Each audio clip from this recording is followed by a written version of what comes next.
गीता ज्ञान का सार, जीवन जीने की एक कला। हम अपनी जिंदगी में कई काम करते हैं। उसमें से कुछ कामों में हम सफल होते हैं और कुछ कामों में असफल हो जाते हैं। अगर काम में हम सफल होते हैं तो हमें खुशी मिलती है, और अगर असफल होते हैं तो हम निराश हो जाते हैं। एक बार कृष्ण से मिलने के लिए उनके परम भक्त आए। उसके चेहरे पर बहुत निराशा छाई हुई थी, मानो उसके ऊपर कितनी बड़ी मुसीबत आ गई। कृष्ण के सामने आते ही उसने बहुत दुखी और निराशा के भाव से उन्हें बताया, कान्हा, मेरी जिंदगी में पता नहीं क्या चल रहा है। मैं कोई भी काम करता हूँ उसमें असफल हो जाता हूँ। न जाने कितने सालों पहले मैंने अपनी जिंदगी में सफलता का स्वाद चखा था, और जब मैं असफल हो रहा हूँ तो मेरी आगे कुछ भी करने की इच्छा ही नहीं होती है। ऐसे में मैं क्या करूं?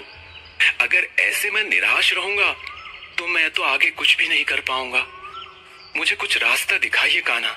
कृष्ण ने अपने भक्त की बात को ध्यान से सुना और वो समझ रहे थे कि ऐसी समस्या क्यों हुई है।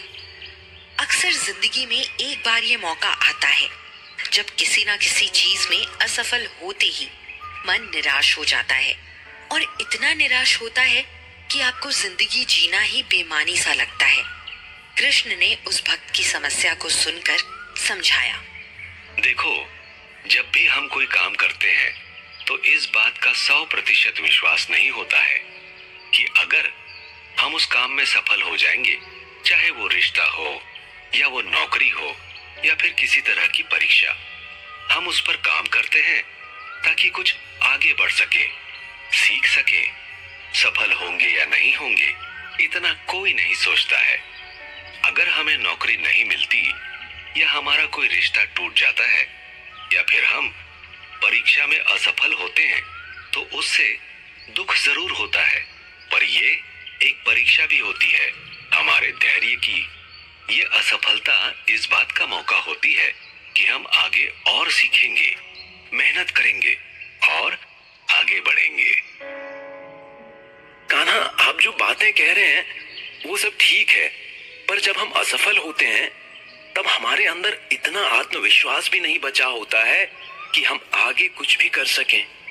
ऐसे में कैसे हम आगे बढ़ेंगे और कैसे मेहनत करने की कोशिश करेंगे? आत्मविश्वास कहां से हमारे अंदर फिर से आएगा? बिल्कुल सही सवाल किया है तुमने, लेकिन यही तो परीक्षा की घड़ी है। परीक्षा और आत्मविश्वास जगाने की घड़ी। जब आदमी 10 बार प्रयास करता है तब एक बार सफल होता है। ऐसा नहीं होता है ना कि हम पहली बार कोशिश करें और पहली बार ही पहाड़ पार कर लें। देखो, मैं तुम्हें तो समझा रहा हूं, वो बहुत सामान्य बात है, लेकिन उसे समझने में लोगों को कई साल लग जाते हैं।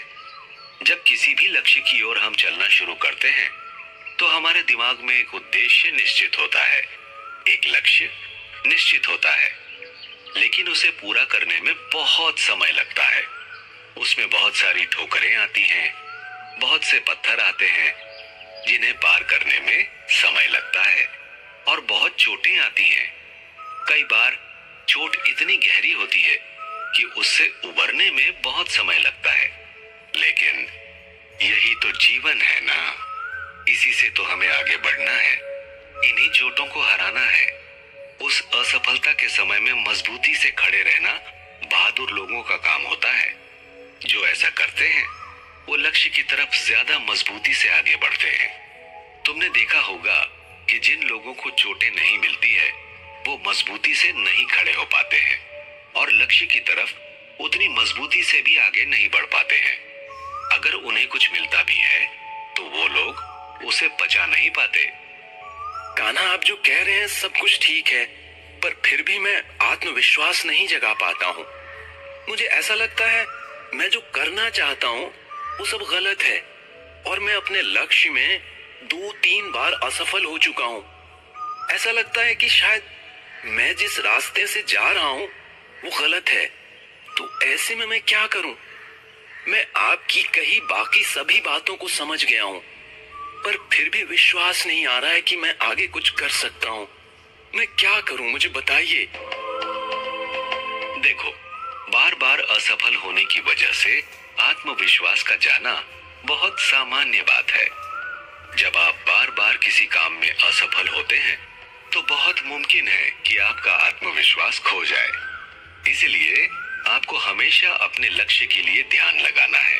सुबह उठकर सबसे पहले आपको अपने आप को आधा घंटा से 1 घंटा देना है और अपने उद्देश्य को एकदम निश्चित करना है कि आप जो कर रहे हैं, आप जो चाहते हैं, वो सच में है। तुम्हारा लक्ष्य वाकई तुम्हारा ही है। जब तुम्हारे दिमाग में ये बात एकदम से तय हो जाएगी कि तुम जो चाहते हो, जो तुम्हारा लक्ष्य है, वो तुम्हारे लिए बहुत जरूरी है, तब तुम्हारे लिए काफी चीजें आसान हो जाएंगी। ये बात मैं इसलिए कह रहा हूँ क्योंकि कई बार हम अनजान होते हैं अपने असली लक्ष्य से। हम उस तरफ भी भाग रहे होते हैं जहाँ हमें नहीं जाना होता है। हम बस किसी के बहकावे में आकर, किसी की बातों से उलझकर उस रास्ते में जा रहे होते हैं। ऐसे में अपना लक्ष्य निर्धारित करो। अपने आप को जरूर 1 से 2 घंटा दो। अपने लक्ष्य को कहीं लिख कर रखो कि तुम यहाँ जाना चाहते हो या पहुंचना चाहते हो। हर 1-2 महीने में उसे जांचो और देखो कि वाकई उस रास्ते से जा रहे हो जो तुमने उस कागज में लिखा था।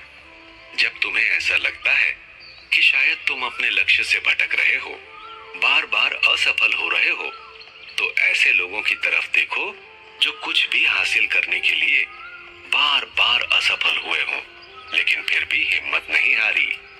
असफल होने के बाद जब वो वहां पहुंचे हैं तो कितनी मजबूती से खड़े होते हैं। जो लोग बिना असफल हुए कहीं पर पहुंच जाते हैं ना, वो उतनी मजबूती से वहीं खड़े नहीं हो पाते हैं। मजबूत पैर जमाने के लिए असफल होना बहुत जरूरी है, तभी तो आपको सफलता का स्वाद पता चलेगा। अगर तुम असफल नहीं होगे तो तुम्हें कैसे पता चलेगा कि सफलता कितनी अच्छी होती है। आप हमेशा सफल हुए हैं तो आपको इसकी कीमत का पता नहीं चलेगा। इसलिए आपको अपने लक्ष्य को पाने के लिए असफल होना सबसे ज्यादा जरूरी है।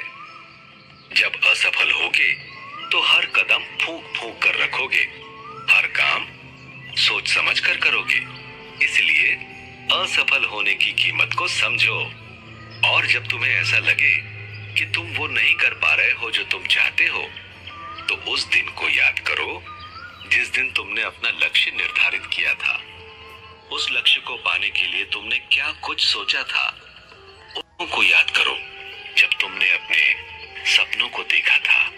सपनों को देखते समय जिन चीजों के बारे में सोचा था, हो सकता है 1-2 पल के लिए तुम्हारा आत्मविश्वास डगमगा जाए, लेकिन ये सब सोचकर कुछ ही दिनों में वो अपने आप ठीक भी हो जाएगा। अपने लक्ष्य के प्रति अडिग बने रहो। कोई कुछ भी कहे, कैसी भी बातें करे, पर तुम्हें तुम्हारा लक्ष्य पता है। लोग हमेशा आपको अपने रास्ते से भटकाने की कोशिश करते हैं, पर आपको अपना लक्ष्य नहीं छोड़ना है। कृष्ण की बातों को सुनकर भक्त काफी कुछ समझ गया था। उसने कृष्ण को प्रणाम किया और मुस्कुराकर चला गया। हमें भी अपने लक्ष्य को बहुत ध्यान से तय करना है और उसे पाने के लिए जी जान लगा देनी है। असफलता कितनी भी आए, पर उसे अपने मन की मजबूती से हराना है। याद रखना, जितनी कड़वी असफलता होगी उतनी ही मीठी सफलता लगेगी। कई बार असफल होकर ही हमारे आगे लक्ष्य को पाने के रास्ते और भी खुल जाते हैं। इसलिए हमें हार नहीं मानना चाहिए और प्रयास करते रहना चाहिए।